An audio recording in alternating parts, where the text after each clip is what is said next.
Hello, dear students. We are in unit second, that is discrimination and violence.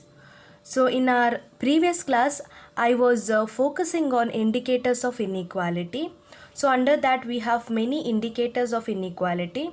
So, in my previous class, I was focusing on sex ratio as an indicator of inequality. So, in today's class, let's focus on education as an indicator of inequality. So, as you all know, education it's very important in everybody's life. So, you should know that why education is important and what are the factors that contribute to education and what we can do with education. If we have good education, what we can do with that. So, what kind of contribution we can give through education to society. So these are all the things comes under education. Not only that, how education will help us to lead our life, and also how we can develop our personality through education. So these are the things which we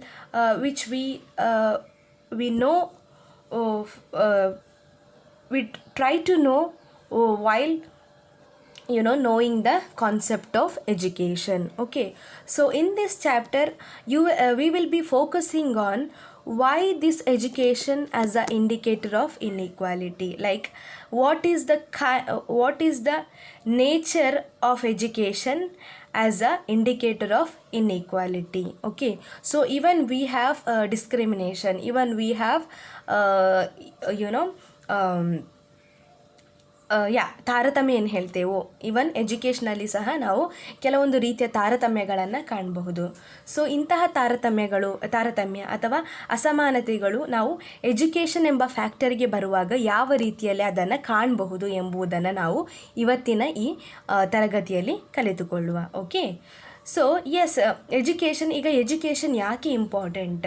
so ಎಜುಕೇಷನ್ನಿಂದ ನಮಗೆ ಏನು ಸಿಗುತ್ತೆ, why it is important, what we can gain through education we can gain more and more knowledge. Okay, so education gives us a knowledge of the world around us and changes it into something better, and it will also develops in a perspective of looking at life. Okay, so everybody has different perspectives of their life, so those perspectives can be gained from education. Okay, so and even it will help us to build our own opinions in life, and it will also help us to have our own points of view on things that is there in life. Okay, so let's look at the introduction part. Education is the process of facilitating learning or the acquisition of knowledge, skills, values, beliefs and habits. As you all know, you're all educated ones and you come to school, you come to college.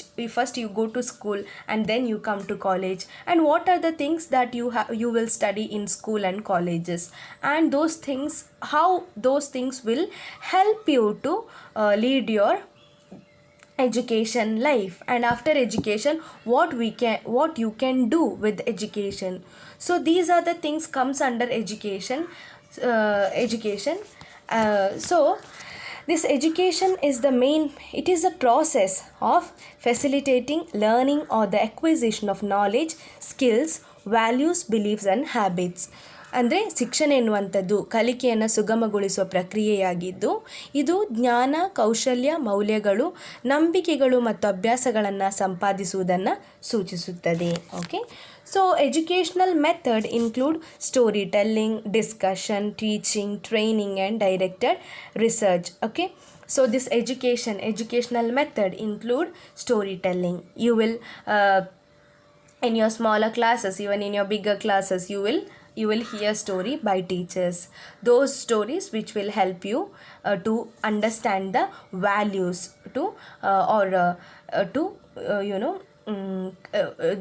what are the values you hear from the story. You will also try to inculcate them in your daily life.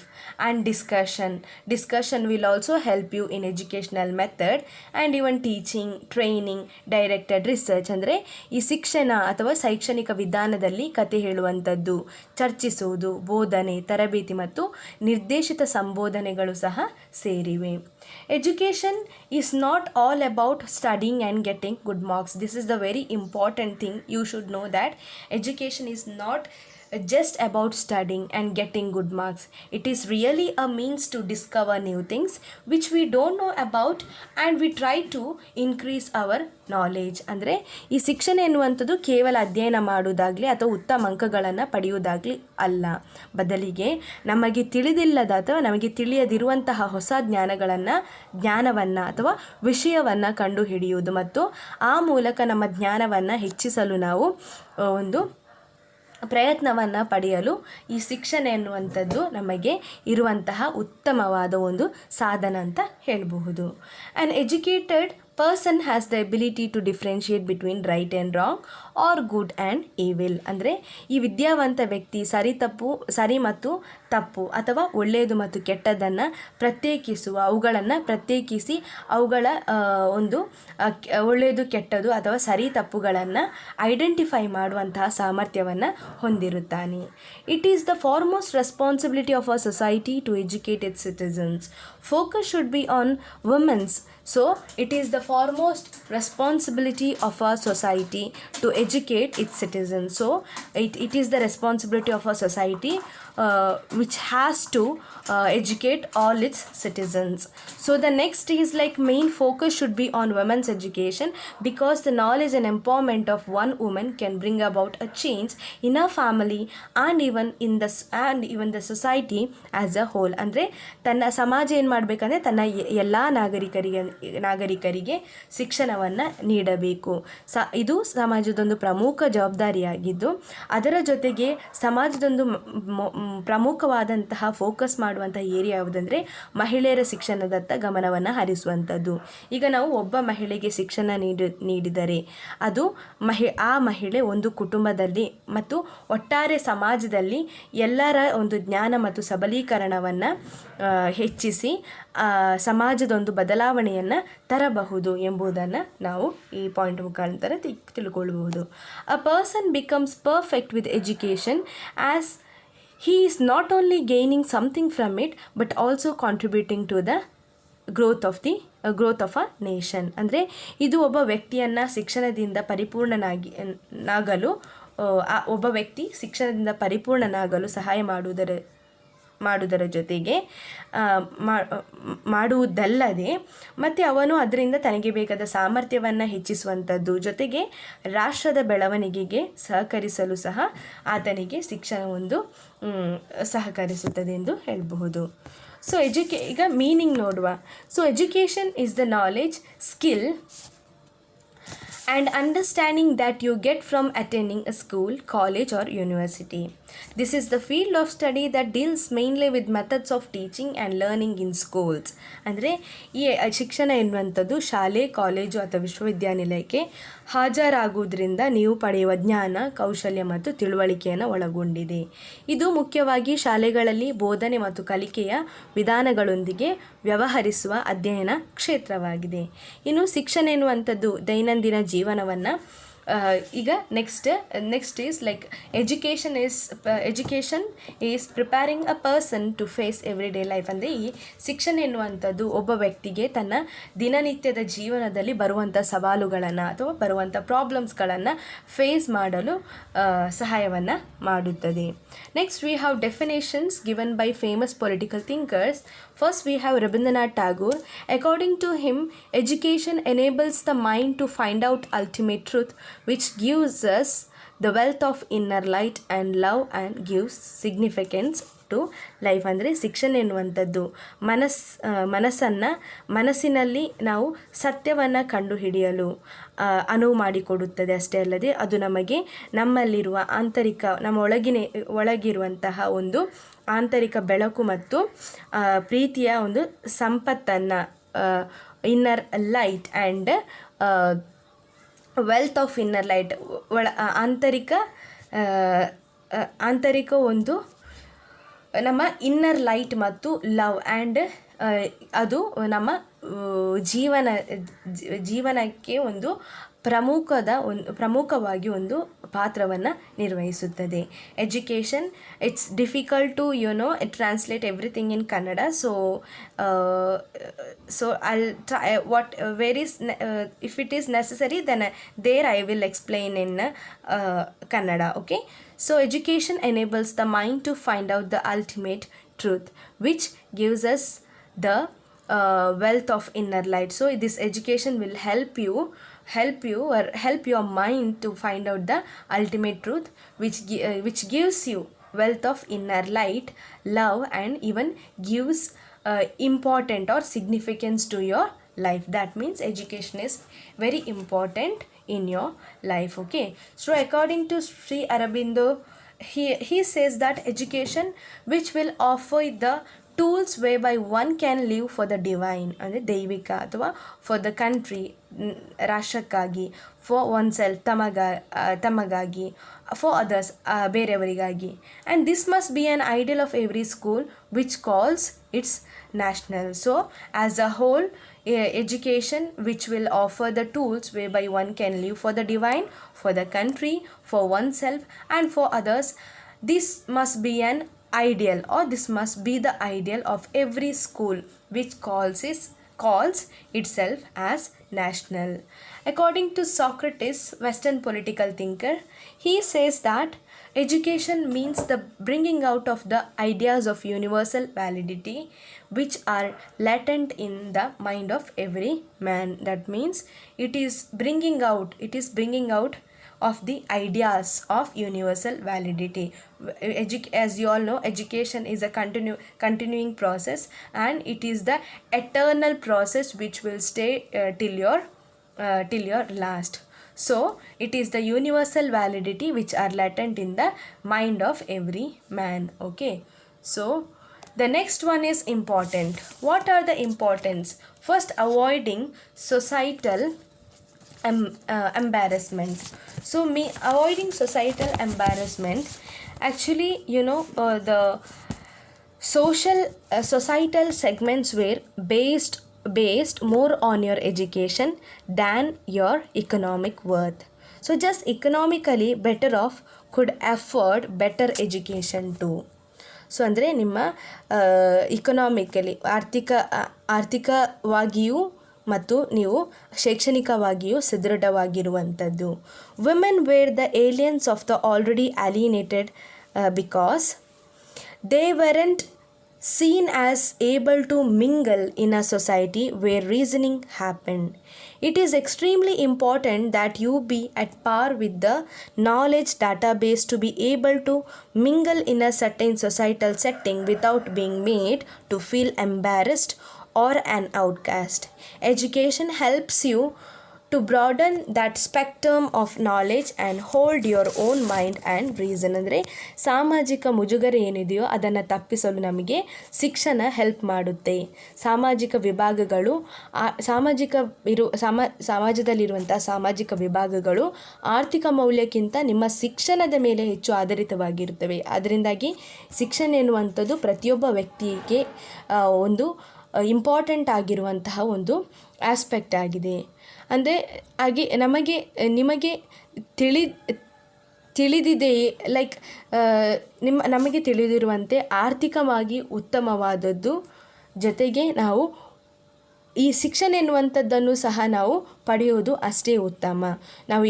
ನಾವು ಎಷ್ಟು ಮಟ್ಟದಲ್ಲಿ ಆರ್ಥಿಕವಾಗಿ ಉತ್ತಮವಾಗಿರಬೇಕೋ ಅಷ್ಟೇ ಮಟ್ಟದಲ್ಲಿ ನಾವು ಶಿಕ್ಷಣವನ್ನು ಹೊಂದುವುದು ಸಹ ಇಂಪಾರ್ಟೆಂಟ್. ಯಾಕೆಂದರೆ ಸಮಾಜದಲ್ಲಿದ್ದುಕೊಂಡು ಈ ಸಾಮಾಜಿಕ ಮುಜುಗರವನ್ನು ಎದುರಿಸುವುದಕ್ಕಾಗಿ ಮತ್ತು ಸಾಮಾಜಿಕ ಮುಜುಗರವನ್ನು ಒಂದು ತಪ್ಪಿಸುವುದಕ್ಕಾಗಿ.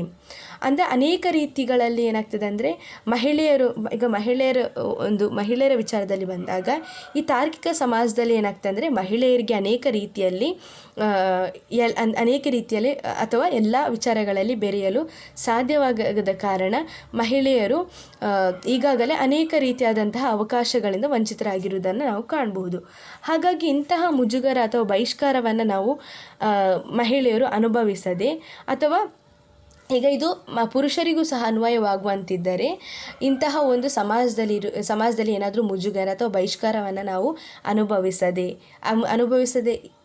ಇರಬೇಕು ಅಂತಾದರೆ ನಾವು ಒಂದು ಶಿಕ್ಷಣವನ್ನು ಹೊಂದಿರಬೇಕು.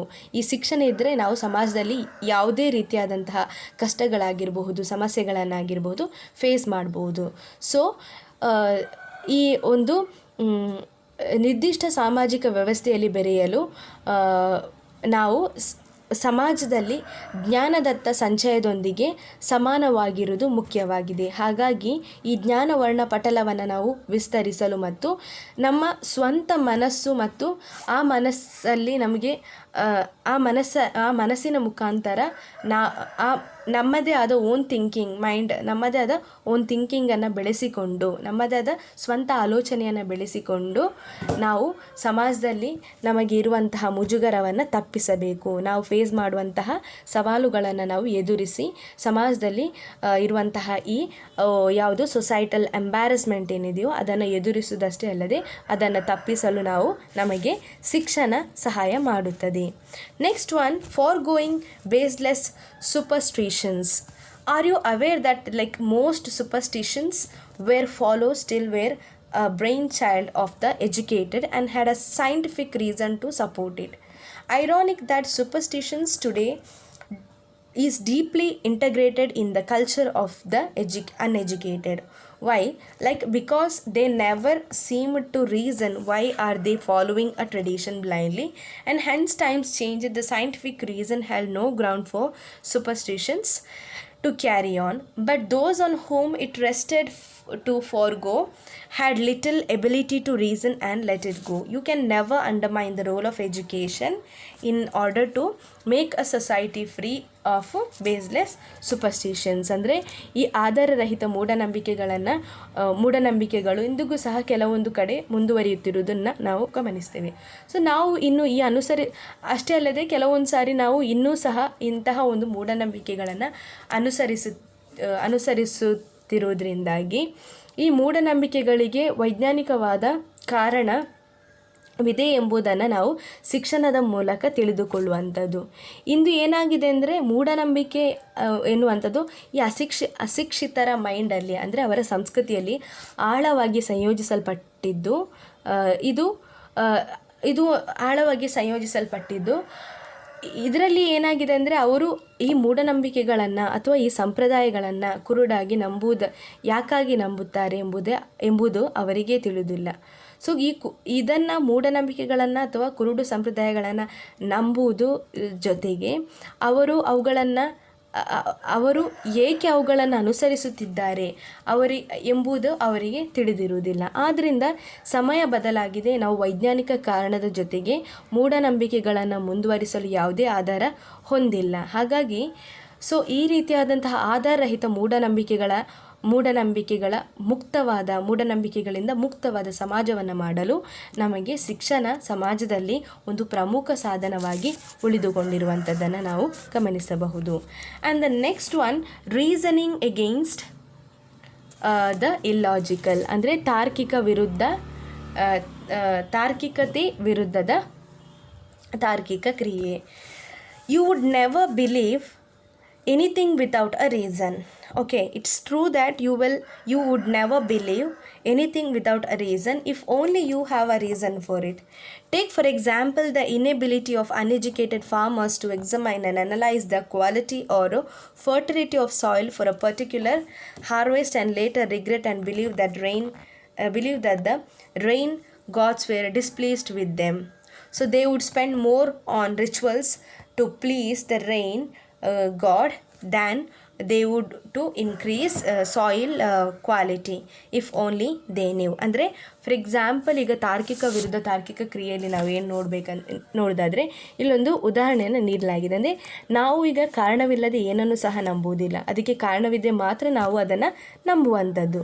ಈಗ ಒಂದು ಎಕ್ಸಾಂಪಲನ್ನು ತೆಗೆದುಕೊಳ್ಳೋದಾದರೆ ಒಂದು ನಿರ್ದಿಷ್ಟ ಸುಗ್ಗಿಯ ಮಣ್ಣಿನ ಒಂದು ಗುಣಮಟ್ಟವನ್ನು ಅಥವಾ ಫಲವತ್ತತೆಯನ್ನು ಪರೀಕ್ಷಿಸಲು ಮತ್ತು ವಿಶ್ಲೇಷಿಸಲು ಅಶಿಕ್ಷಿತ ರೈತರು ಏನು ಮಾಡ್ತಾರೆ ಅಂದರೆ ಉದಾಹರಣೆಯಲ್ಲಿ ಅಶಿಕ್ಷಿತ ರೈತರು ಏನು ಮಾಡ್ತಾರೆ ಅಂದರೆ ಈಗ ಆ ಮಣ್ಣಿನ ಫಲವತ್ತತೆಗೆ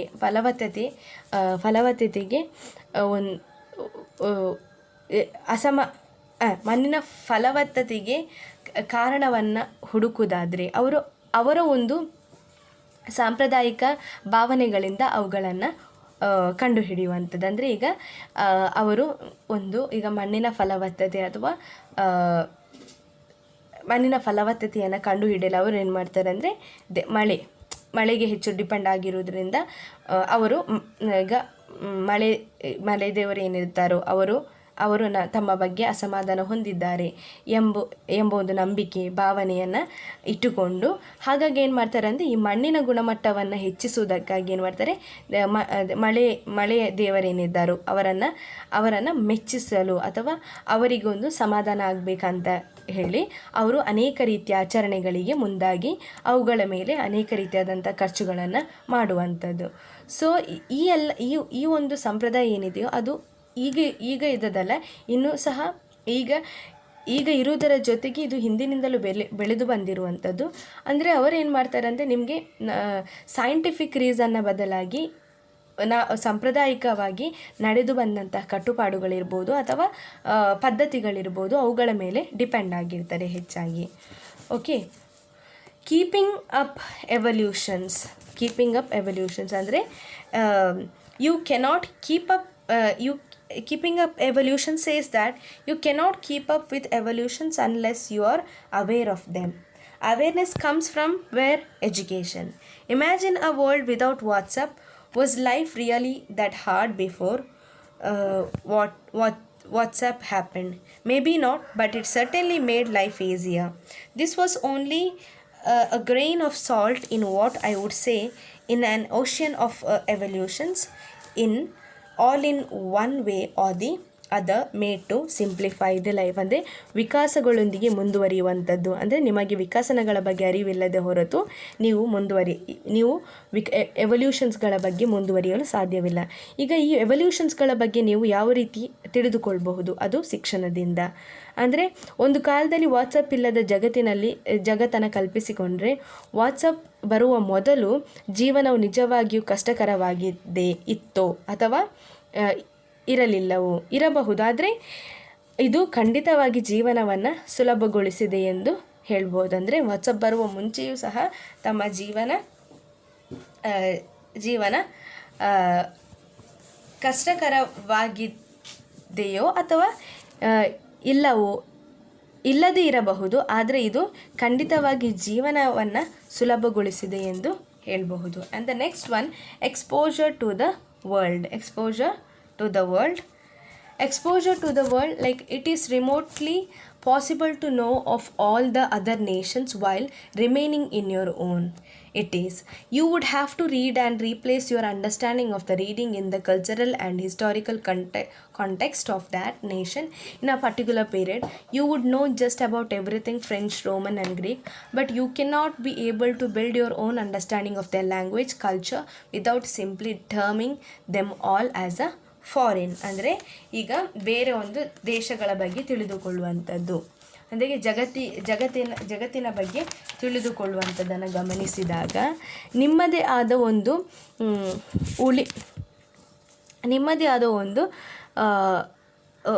ಒಂದು ತಿಳುವಳಿಕೆಯಿಂದ ಇತರ ಎಲ್ಲ ರಾಷ್ಟ್ರಗಳ ಬಗ್ಗೆ ತಿಳಿದುಕೊಳ್ಳುವುದು ದೂರದಿಂದಲೇ ಸಾಧ್ಯವೇ? ಒಂದು ನಿರ್ದಿಷ್ಟ ಅವಧಿಯಲ್ಲಿ ಆ ರಾಷ್ಟ್ರದ ಸಾಂಸ್ಕೃತಿಕ ಮತ್ತು ಐತಿಹಾಸಿಕ ವಿಷಯಗಳ ಬಗ್ಗೆ ನಮ್ಮ ತಿಳುವಳಿಕೆಯಿಂದ ಅವುಗಳನ್ನು ಅಧ್ಯಯನ ಮಾಡುವಂಥದ್ದು. ಫಾರ್ ಎಕ್ಸಾಂಪಲ್, ಫ್ರೆಂಚ್, ರೋಮನ್ ಮತ್ತು ಗ್ರೀಕ್ ಎಲ್ಲದರ ಬಗ್ಗೆ ತಿಳಿದಿರುತ್ತೆ. ಹಾಗಾಗಿ ಅವುಗಳನ್ನು ತಿಳಿದಿರುವುದರಿಂದಾಗಿ ಅವು ಎಲ್ಲವೂ ಸಹ, ಅಂದರೆ ಹೊರಗೆ ಅಂದರೆ ಬೇರೆ ದೇಶಗಳು ಎಲ್ಲವೂ ಸಹ ನಾವು ವಿದೇಶಿ ಎಂದು ಸರಳವಾಗಿ ಹೇಳಲು ಆಗುವುದಿಲ್ಲ. ನಾವು ಅದರ ಬಗ್ಗೆ ಫಾರ್ ಎಕ್ಸಾಂಪಲ್ ಪರ್ಟಿಕ್ಯುಲರ್ ಕಂಟ್ರಿಯ ಬಗ್ಗೆ ನಾವು ಭಾಷೆ ಅಥವಾ ಸಂಸ್ಕೃತಿಯ ಬಗ್ಗೆ ಒಂದು ವೇಳೆ ನಮಗೆ ತಿಳುವಳಿಕೆ ಇದ್ದರೆ ಅದು ನಮ್ಮ ಶಿಕ್ಷಣದ ಮೂಲಕ ಕಂಟ್ರಿಯ ಆ ದೇಶದ ಭಾಷೆ ಅಥವಾ ಸಂಸ್ಕೃತಿಯ ಬಗ್ಗೆ ನಮಗೆ ತಿಳಿದಿದ್ದರೆ ನಾವು ಆ ಕಂಟ್ರಿ ಅಥವಾ ನಾವು ಆ ರಾಷ್ಟ್ರ ಯಾವುದು ಎಂಬುದನ್ನು ಐಡೆಂಟಿಫೈ ಮಾಡಬಹುದು. ಇದು ನಾವು ಶಿಕ್ಷಣದಿಂದ ಇವುಗಳನ್ನು ಕಲಿತುಕೊಳ್ಳುವಂಥದ್ದು. Now, no more a fool.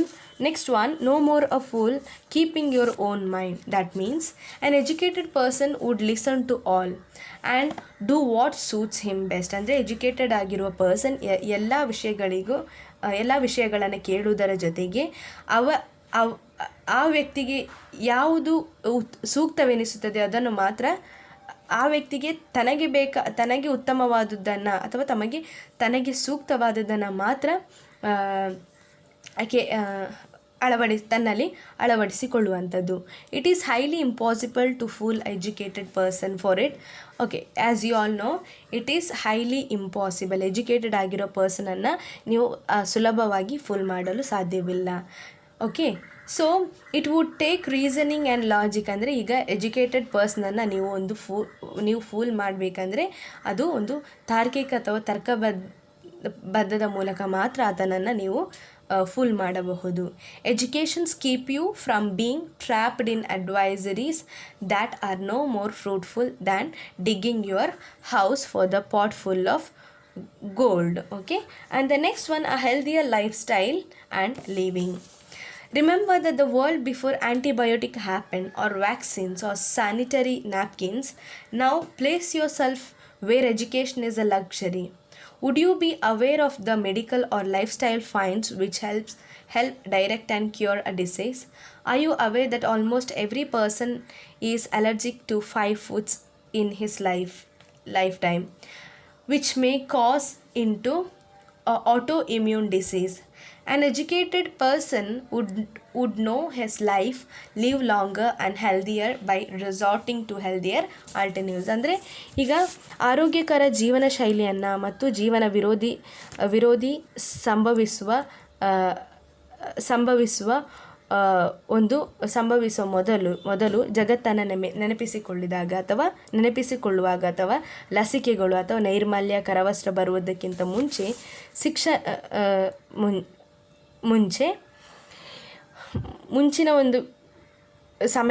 ಮುಂಚಿನ ಒಂದು ಕಾಲವನ್ನು ನಾವು ಥಿಂಕ್ ಮಾಡಿದಾಗ ಈಗ ಏನಾಗಿದ್ರೆ ಅಂದರೆ ಕಂಪೇರ್ ಮಾಡಿದರೆ ಈಗ ಶಿಕ್ಷಣ ಒಂದು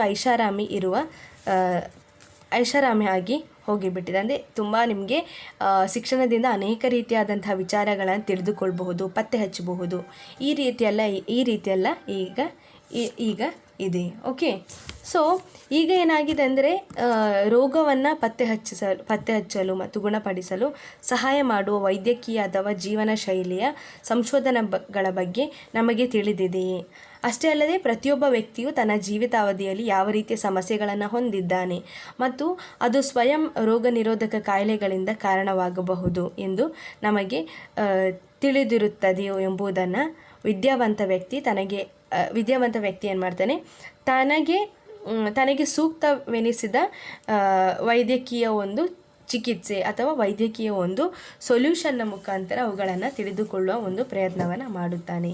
ಹೀಗಾಗಿ ಆರೋಗ್ಯಕರ ಪರ್ಯಾಯಗಳನ್ನು ಆಶ್ರಯಿಸುವ ಮೂಲಕ ಹೆಚ್ಚು ಕಾಲ ಆರೋಗ್ಯವಾಗಿ ಇರುತ್ತಾನೆ. And the next one, adapting to new techniques for productivity. Newer techniques for productivity. There's a reason why scientists are being paid in billions of dollars to build machinery that decrease the need for manpower. It is, however, impossible to reap the benefits of that machinery, has it to be used by those who have no knowledge of how to operate the machine for better productivity. Why else do you think most farmers till date swear by the traditional technique of irrigation? ಅಂದರೆ ಈಗ ಉತ್ಪಾದಕತೆಗಳಿಗಾಗಿ ಹೊಸ ತಂತ್ರಗಳನ್ನು ಹೊಂದಿಕೊಳ್ಳುವಂಥದ್ದು, ಮಾನವ ಶಕ್ತಿ ಅಗತ್ಯವನ್ನು ಕಡಿಮೆ ಮಾಡುವ ಯಂತ್ರೋಪಕರಣಗಳನ್ನು ನಿರ್ಮಿಸಲು ವಿಜ್ಞಾನಿಗಳಿಗೆ ಹೆಚ್ಚು ಮಟ್ಟದ ಮೊತ್ತವನ್ನು ಪಾವತಿಸಲು ಕಾರಣವಿದೆ. ಏಕೆಂದರೆ ಈ ಉತ್ತಮ ಉತ್ಪಾದನೆಗಾಗಿ ಯಂತ್ರವನ್ನು ಹೇಗೆ ನಿರ್ಮಿಸಬೇಕು ಎಂಬುದರ ಬಗ್ಗೆ ಜ್ಞಾನವನ್ನು ಆ ವಿಜ್ಞಾನಿಗಳು ಹೊಂದಿರುವುದರಿಂದಾಗಿ. ಹೊಂದಿರುವುದರಿಂದಾಗಿ ಅವರಿಗೆ ನಾವು ದೊಡ್ಡ ಮೊತ್ತವನ್ನು ಈ ಎಲ್ಲ ಉತ್ಪಾದಕತೆಗಳನ್ನು ತಯಾರಿಸಲು ನಾವು ಅವರಿಗೆ ದೊಡ್ಡ ಮೊತ್ತವನ್ನು ನೀಡುವುದು ಅನಿವಾರ್ಯ. ಅಷ್ಟೇ ಅಲ್ಲದೆ ಇನ್ನೂ ಏನಾಗ್ತದೆ ಅಂದರೆ ಜ್ಞಾನವಿಲ್ಲದವರು ಇಂತಹ ಒಂದು ಕೆಲಸಗಳನ್ನು ಮಾಡುವುದರಿಂದಾಗಿ ಅವರಿಗೆ ಅದರ ಜ್ಞಾನ ಇಲ್ಲದೇ ಇರುವುದರಿಂದಾಗಿ ಅವರಿಗೆ ಆ ಕೆಲಸಗಳನ್ನು ನಾವು ಕೆಲವೊಮ್ಮೆ ನೀಡು ಸಹ ಪ್ರಯೋಜನ ಆಗದೇ ಇರುವಂಥದ್ದು. ಓಕೆ, ಸೊ ಈಗ ಅಷ್ಟೇ ಅಲ್ಲದೆ ಇಂದು ಸಹ ಕೆಲವು ರೈತರು ಏನು ಮಾಡ್ತಾರೆ ಅಂದರೆ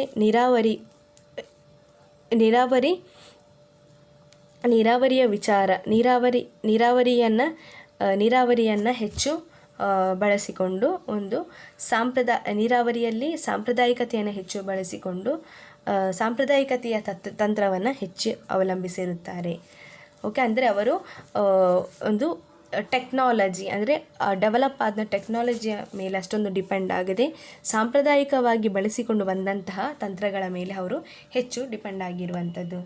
next, ethical values that helps make the world more peaceful. It is in the habit of uneducated to spring up on arguments and cause harm to others and most to himself. Education would rather channel your temper towards a more productive and peaceful goal. While no nation would be at crisis, it would be only more peaceful world without wars and battles. ಅಂದರೆ ಜಗತ್ತನ್ನು ಹೆಚ್ಚು ಶಾಂತಿಯುತವಾಗಿಸಲು ಸಹಾಯ ಮಾಡುವ ನೈತಿಕ ಮೌಲ್ಯ, ಅಶಿಕ್ಷಿತರ ಅಭ್ಯಾಸದಲ್ಲಿ ವಾದಗಳನ್ನು ಹುಟ್ಟುಹಾಕುವುದು ಮತ್ತು ಇನ್ನು ಇತರರಿಗೆ ಹಾನಿ ಮಾಡುವುದು ಮತ್ತು ಶಿಕ್ಷಣ ಎನ್ನುವಂಥದ್ದು ತಮ್ಮ ಹೆಚ್ಚು ಉತ್ಪಾದಕ ಅಷ್ಟೇ ಅಲ್ಲದೆ ಶಾಂತಿಯುತ ಗುರಿಯನ್ನು ಹೊಂದಿರುವಂಥದ್ದು. ಅದರಿಂದಾಗಿ ಯಾವುದೇ ರಾಷ್ಟ್ರಗಳು ಬಿಕ್ಕಟ್ಟನ್ನು ತಪ್ಪಿಸಿ ಯುದ್ಧಗಳು ಇಲ್ಲದೆ ಇರುವಂತಹ ಯಾವುದೇ ರಾಷ್ಟ್ರಗಳು ಹೆಚ್ಚು ಶಾಂತಿಯುತವಾಗಿರುವಂಥದ್ದನ್ನು ನಾವು ಗಮನಿಸಬಹುದು. Next, imparts ability to work across the genres and cultures. For example, an educated person to work in a setting alien to him. You would ask him to walk on a path of self-destruction. Ask an educated man to travel nations and transmute the barriers of language and culture. You would be testing his spirit of taking challenges and succeeding in them.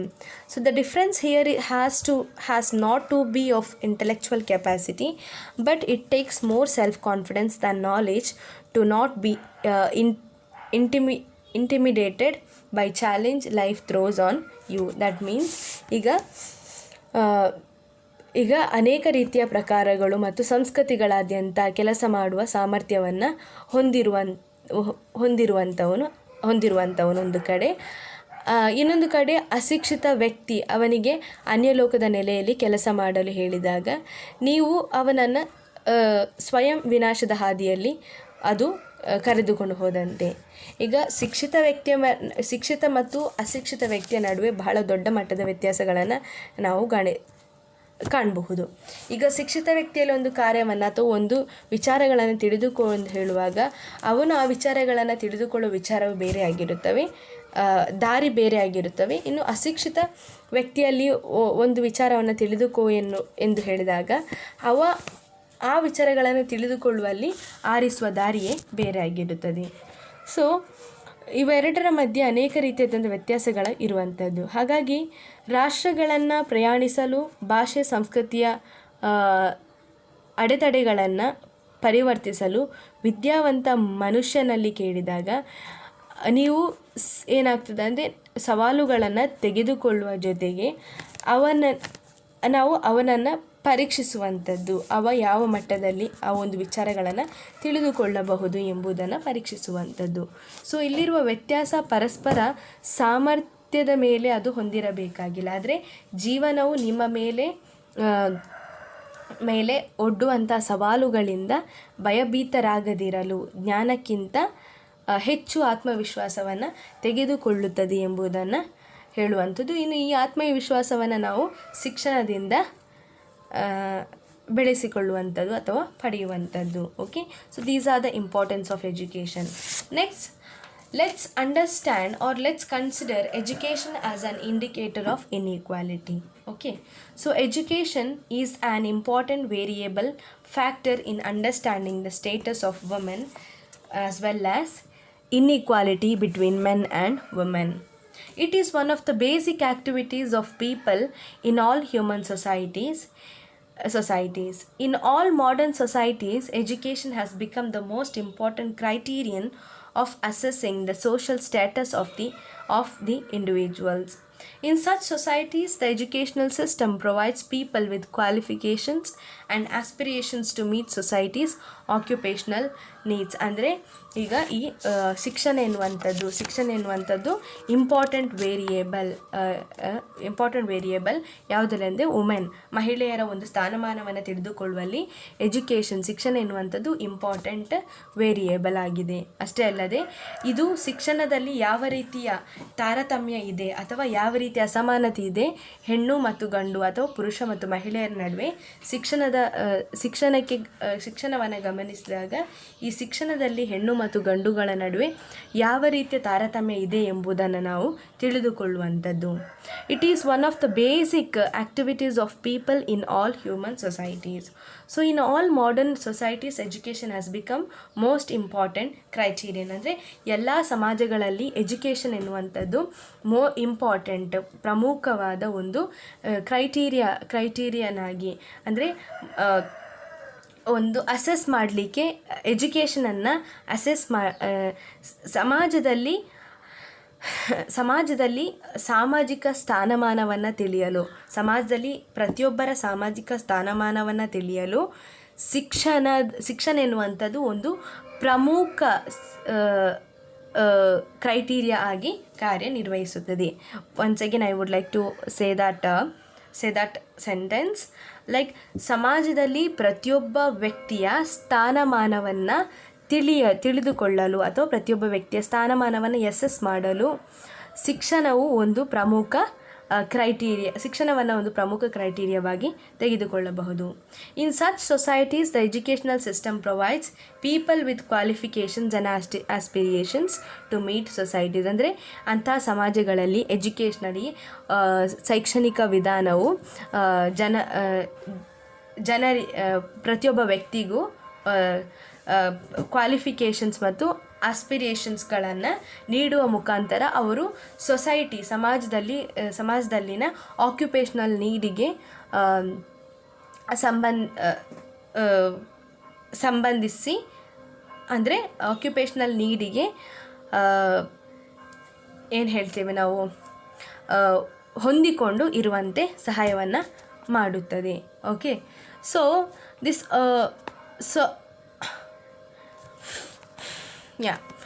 the upward mobility of the people and their relatives, success or failures in it depends much on their educational qualifications. ಅಂದರೆ ಸಮಾಜದಲ್ಲಿ ಈಗ ಪ್ರತಿಯೊಬ್ಬ ವ್ಯಕ್ತಿಯ ಅಥವಾ ಅವರ ರಿಲೇಟಿವ್ಸ್ಗಳ success ಅಥವಾ ಫೇಲಿಯರ್ಸ್ಗಳು ಯಾವುದರ ಮೇಲೆ ಡಿಪೆಂಡ್ ಆಗಿರುತ್ತೆ ಅಂದರೆ ಎಜುಕೇಷನಲ್ ಕ್ವಾಲಿಫಿಕೇಷನ್ಸ್ ಮೇಲೆ. ನಮಗೆಲ್ಲರಿಗೂ ತಿಳಿದಾಗಿ ಸಮಾಜದಲ್ಲಿ ನಮಗೆ ಉತ್ತಮ ಎಜುಕೇಷನ್ ಇದೆಯೋ ನಮಗೆಲ್ಲ ರೀತಿಯಾದಂಥ ಸೌಲಭ್ಯಗಳು ಸಿಗ್ತದೆ. ಉತ್ತಮ ಎಜುಕೇಷನ್ ಇಲ್ಲದಿದ್ದರೆ ನಮ್ಮನ್ನು ಯಾರೂ ಲೆಕ್ಕಕ್ಕೆ ತೆಗೆಯುವುದಿಲ್ಲ. ಉತ್ತಮ ಎಜುಕೇಷನ್ ಇದ್ದರೆ ಕೆಲವೊಂದು ಅವಕಾಶಗಳು ನಿಮ್ಮಲ್ಲಿಗೆ ಬಂದು ನೀವು ಅದನ್ನು ಹುಡುಕಿಕೊಂಡು ಹೋಗಬೇಕಾಗಿಲ್ಲ. ನಿಮ್ಮಲ್ಲಿ ಉತ್ತಮ ಎಜುಕೇಷನ್ ಇದ್ದರೆ ಕೆಲವೊಂದು ಅವಕಾಶಗಳೇನಿದೆಯೋ ಅದು ನಿಮ್ಮನ್ನೇ ಹುಡುಕಿಕೊಂಡು ಬರುತ್ತದೆ. ಅಂತಹ ಒಂದು ಪರಿಸ್ಥಿತಿ ನಾವು ಎಜುಕೇಷನ್ನಿಂದ ಅನುಭವಿಸುವಂಥದ್ದು. Occupations that help social mobility require certain educational eligibility. Okay, it is in the context education acquires significance not only as a promoter of social mobility but also indicator of social status and social inequality. ಅಂದರೆ education ಅನ್ನುವಂಥದ್ದು education ಪಡೆಯುವುದರ ಮಹತ್ವದೊಂದಿಗೆ education ಎನ್ನುವಂಥದ್ದು ಕೇವಲ ಸಾಮಾಜಿಕ ನೈತಿಕತೆ ಮಾತ್ರವಲ್ಲದೆ ಅದು ಸಾಮಾಜಿಕ ಸ್ಥಾನಮಾನ ಮತ್ತು ಸಾಮಾಜಿಕ ಅಸಮಾನತೆಯ ಇಂಡಿಕೇಟರ್ ಸೂಚಕವಾಗಿಯೂ ಸಹ ಕಾರ್ಯವನ್ನು ನಿರ್ವಹಿಸುತ್ತದೆ. Okay, so what happened is, like, in Indian society, though education has been given importance traditionally, for various historical reasons, it has remained backward educationally. Due to the total denial of education facilities, especially is denied for Indian women during the medieval period. And a little time earlier, women in India remained uneducated for centuries. Though things started improving, after that, things started improving, especially after the independence, like factors such as poverty, overpopulation, unemployment, ignorance, parental negligence, lack of social consciousness, etc., have like adversely affected their education. So status of Indian women remained very low due to their low level of education. So now the time has changed. Now we can see that in every field women are improving themselves to come forward, and have their own opinion in society. So now the time has changed. Now we have now women have given good education in every houses and every society. So their inability to enjoy quality on par with the men is due to also due to their poor education. ಅಂದರೆ ಮುಂದಿನ ಕಾಲದಲ್ಲಿ ಏನಾಗ್ತಿದೆ ಅಂದರೆ ಮಹಿಳೆಯರಿಗೆ ಅಷ್ಟೊಂದು education ಇರಲಿಲ್ಲ. ಅದು medieval ಕಾಲದಲ್ಲಿ ಮುಂದುವರಿತಿತ್ತು. ಮಹಿಳೆಯರೊಂದು ಎಜುಕೇಷನ್ಗೆ ಇಂಪಾರ್ಟೆಂಟನ್ನೇ ಅಂದರೆ ಮಹತ್ವವನ್ನು ನೀಡಲಾಗ್ತಿರ್ಲಿಲ್ಲ. ಆದರೆ ಇಂಡಿಪೆಂಡೆನ್ಸ್ ಆದ ನಂತರ ಸ್ವಲ್ಪ ಸಮಯ ಬದಲಾಯಿತು. ಆದ ನಂತರ ಮಹಿಳೆಯರೇ ಶಿಕ್ಷಣದ ವಿಚಾರದಲ್ಲಿ ಅನೇಕ ರೀತಿಯ ಬದಲಾವಣೆಗಳು ಬಂದಿವೆ. ಇನ್ನು ಮಹಿಳೆಯರು ಏನಾಗ್ತಿತ್ತಂದರೆ, ಅವರಿಗೆ ಶಿಕ್ಷಣವಿಲ್ಲದ ಕಾರಣ ಅವರು ಪುರುಷರಿಗೆ ಸಮಾನವಾಗಿ ಕಾಂಪಿಟೇಷನ್ ನೀಡಲು ಸಾಧ್ಯವಾಗ್ತಿರಲಿಲ್ಲ. ಆದ್ದರಿಂದ ಕಾಲ ಬದಲಾದಂತೆ ನಮ್ಮ ಗ್ಲೋಬಲೈಸೇಷನ್ ವರ್ಲ್ಡಲ್ಲಿ ಏನಾಯ್ತಂದರೆ, ಮಹಿಳೆಯರಿಗೂ ಸಹ ಉತ್ತಮ ಶಿಕ್ಷಣ ಸಿಗಬೇಕು, ಮಹಿಳೆಯರಿಗೂ ಸಹ ಉತ್ತಮ ಶಿಕ್ಷಣದ ಹಕ್ಕಿದೆ ಎಂದು ಈ ರೀತಿಯ ಹೆಚ್ಚು ಕೂಗುಗಳು ಬಂದಿದ್ದರಿಂದಾಗಿ ಇಂದು ಮಹಿಳೆಯರು ಎಲ್ಲ ರೀತಿಯಾದಂಥ ಕ್ಷೇತ್ರಗಳಲ್ಲಿ ಅವರದೇ ಆದ ಪುರುಷರಿಗೆ ಸಮಾನವಾಗಿ ತಾವು ಸಹ ಎಲ್ಲ ಕ್ಷೇತ್ರಗಳಲ್ಲಿ ಇರುವುದನ್ನು ನಾವು ಕಾಣಬಹುದು. ಆದರೆ ಕೆಲವೊಂದು ಕ್ಷೇತ್ರಗಳಲ್ಲಿ ಇಂದಿಗೂ ಸಹ ಎಜುಕೇಷನ್ನ ವಿಚಾರದಲ್ಲಿ ಅವರು ಕಡಿಮೆ ಸ್ಥಾನವನ್ನು ಹೊಂದಿರುವುದನ್ನು ನಾವು ಕಾಣ್ತೇವೆ. ಸೊ ನೆಕ್ಸ್ಟ್, ಜೆಂಡರ್ ಡಿಸ್ಪ್ಯಾರಿಟಿ, ಅದನ್ನು ನಾವು ಇದರಲ್ಲಿ ತಿಳಿದುಕೊಳ್ಳುವ. Gender disparity regarding rates of literacy rate in India.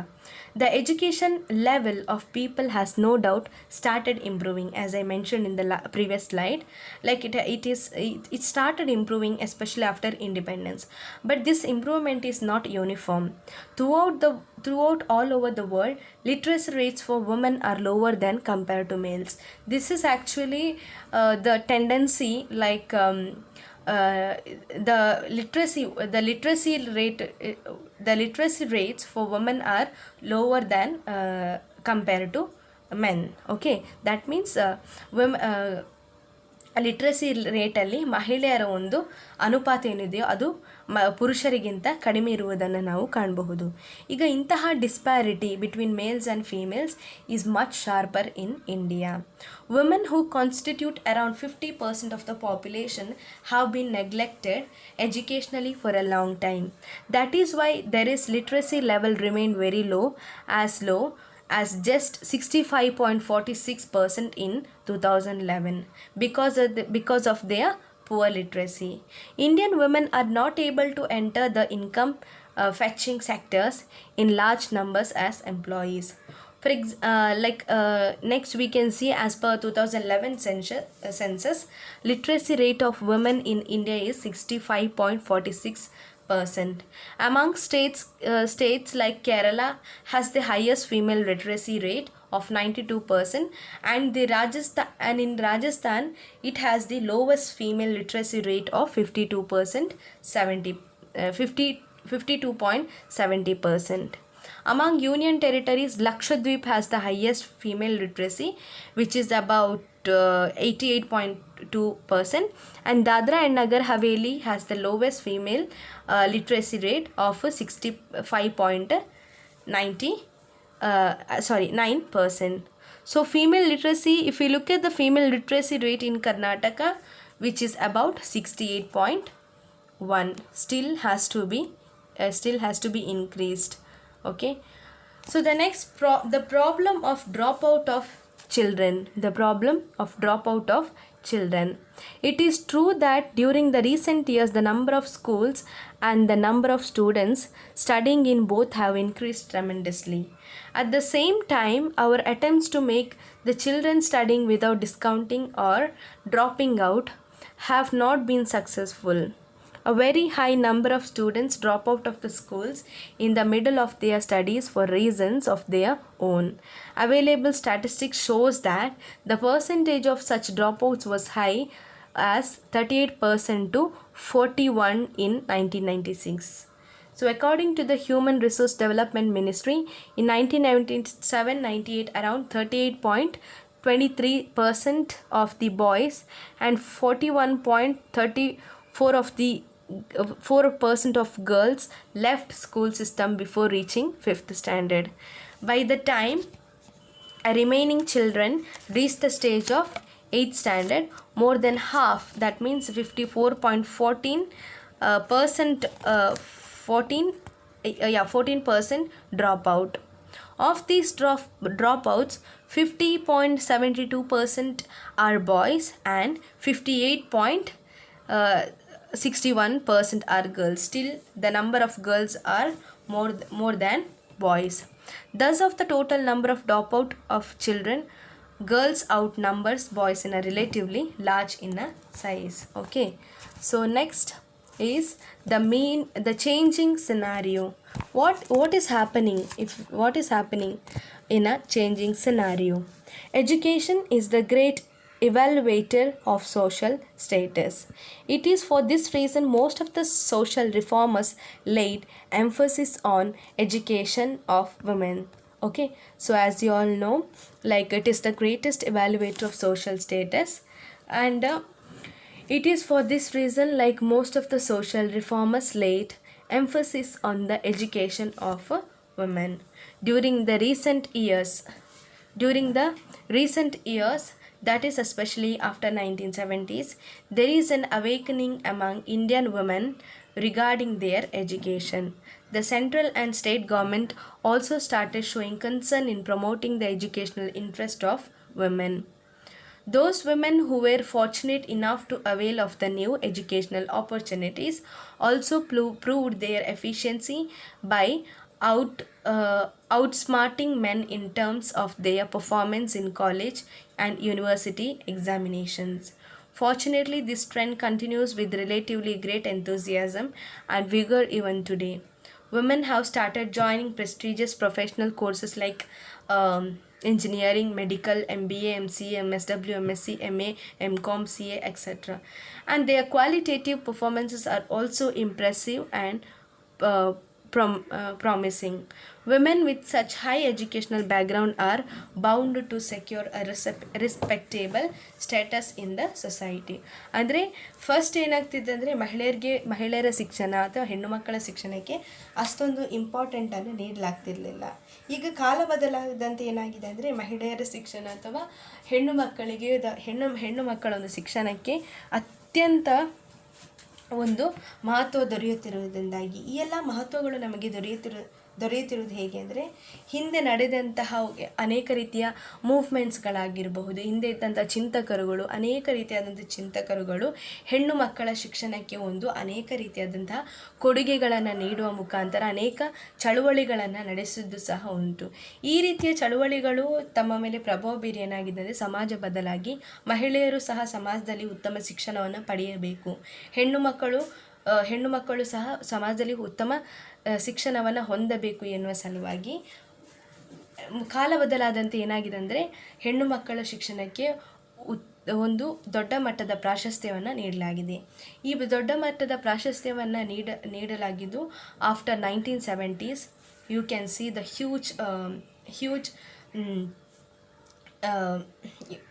huge increase in education of women's. So even both the governments are also started focusing on concern in promoting educational interest of women. So as a result, we can see now many fields in every, not many, in every fields the women are also achieving.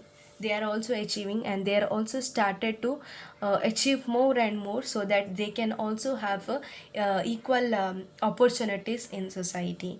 Okay, so as a result, we can also see that in every courses, engineering, medical, MBA, MCA, MSW, MSc, every girl, every girl, every female child is pursuing education um, mm, in field like medical, MBA, MCA, MSW, MSc, MA, MCom, etc. So these their qualitative performances are also impressive and promising. So women with such high educational background, if woman is educated highly, then she will be able to secure her respectable status in the society. So you can see that what happened after getting education, or after improving in educational field, uh, especially what happened with the women's by their performances in the educational field. So by the impressive educational performances, now we can see women are becoming IAS, IPS, and IFS, as you all know, Indian Administrative Service, Indian Forest Service, and Indian Police Service. In 1987, there were 339 women IAS officers out of total 4,548 posts. So from 1972 to 1992, 53 women joined the IPS. The percentage of women IPS officers is, however, low. It is about 0.86% compared to the IAS and IPS. So by 1993, out of 409 IFS officers, 40 were women. In the judiciary also, in 2005, there were 19 women judges out of a sanctioned strength of 647 judges in 21 high courts. So in the first judge, Fatima Bibi of Kerala, became the first judge in Supreme Court. Kiran Bedi, IPS, as Inspector General of Prisons of Tihar Jail, New Delhi, and Kanchan C. Bhattacharya, IPS, as the Deputy General of Police, posted at Uttaranchal, have shown impressive performance. And we also have Malati Das of Udupi, had even assumed office as the Chief Secretary to the government of Karnataka in 2006. So all these women commanded high status and respect in society because of their high level of education. Women in general, or at least in a large number, entailed inequality in society because of their low level of education. ಅಂದರೆ ಕಾಲ ಬದಲಾದಂತೆ ಮಹಿಳೆಯರು ಒಂದು ಉತ್ತಮ ಎಜುಕೇಷನನ್ನು ಪಡೆದುಕೊಂಡು ಇಂದು ಹಿಂದೆ ಮಹಿಳೆಯರಿಗೆ ಇದ್ದಂತಹ ಅಸಮಾನತೆ, ತಾರತಮ್ಯ ಏನಿದೆಯೋ ಅವುಗಳನ್ನು ಹೋಗಲಾಡಿಸಲು ಅನೇಕ ರೀತಿಯಾದಂತಹ ಒಂದು ಚಳವಳಿಗಳು ನಡೆಯುವುದರ ಜೊತೆಗೆ ಮಹಿಳೆಯರು ತಮ್ಮನ್ನು ತಾವು ಮುಂದೆ ಬಂದು ತಾವು ಸಮಾಜದಲ್ಲಿ ಎಲ್ಲ ರೀತಿಯಾದಂತಹ ಪುರುಷರ ಹಾಗೆ ಎಲ್ಲ ರೀತಿಯಾದಂತಹ ಈಕ್ವಲ್ ಆಪರ್ಚುನಿಟಿ, ಸ್ಥಾನಮಾನ, ಅವಕಾಶಗಳನ್ನು ಪಡೆಯಬೇಕು ಎಂಬ ಸಲುವಾಗಿ ಉತ್ತಮ ಎಜುಕೇಷನನ್ನು ಹೊಂದುವುದರ ಮುಖಾಂತರ ಇಂದು ಸಮಾಜದಲ್ಲಿ ಎಜುಕೇಷನ್ ಒಂದು ಇನ್ಇಕ್ವಾಲಿಟಿಯ ಇಂಡಿಕೇಟರ್ ಆಗಿ ಅಸೆಸ್ ಮಾಡಿದಾಗ ಕೆಲವೊಂದು ವಿಚಾರಗಳಲ್ಲಿ ವುಮೆನ್ಸ್ ಯಾಕೆ ಒಂದು ಎಜುಕೇಷನನ್ನು ಪಡೆಯಲು ಸಾಧ್ಯವಾಗ್ತಿರಲಿಲ್ಲ, ಆ ಒಂದು ಫ್ಯಾಕ್ಟ್ರನ್ನು ಬಿಟ್ಟರೆ ಈ ಒಂದು ಚಾಪ್ಟ್ರಲ್ಲಿ ನಾವು ತಿಳಿದುಕೊಳ್ಳುವಂಥದ್ದು ಎಜುಕೇಷನ್ ಯಾವ ರೀತಿಯಾಗಿ ವುಮೆನ್ಸ್ಗೆ ಹೆಲ್ಪ್ ಮಾಡಿದೆ, ಸೊ ಇದು ಯಾವ ರೀತಿಯಾಗಿ ಪುರುಷ ಮತ್ತು ಮಹಿಳೆಯರ ನಡುವಿನ ಅಸಮಾನತೆಯನ್ನು ಹೋಗಲಾಡಿಸಲು ಎಜುಕೇಷನ್ ಇಂಡಿಕೇಟರ್ ಒಂದು ಇನ್ಇಕ್ವಾಲಿಟಿಯ ಫ್ಯಾಕ್ಟರ್ ಆಗಿ ನಾವು ಕಾಣಬಹುದು ಎಂಬುದನ್ನು ನಾವು ಇದರಲ್ಲಿ ತಿಳಿದುಕೊಂಡ್ವಿ. Okay, so this education as a indicator of inequality which will from this we can understand that through education we can balance between men not balance, we can have equal status of men and women. Okay, so what were the reasons that women were not able to pursue their education in society?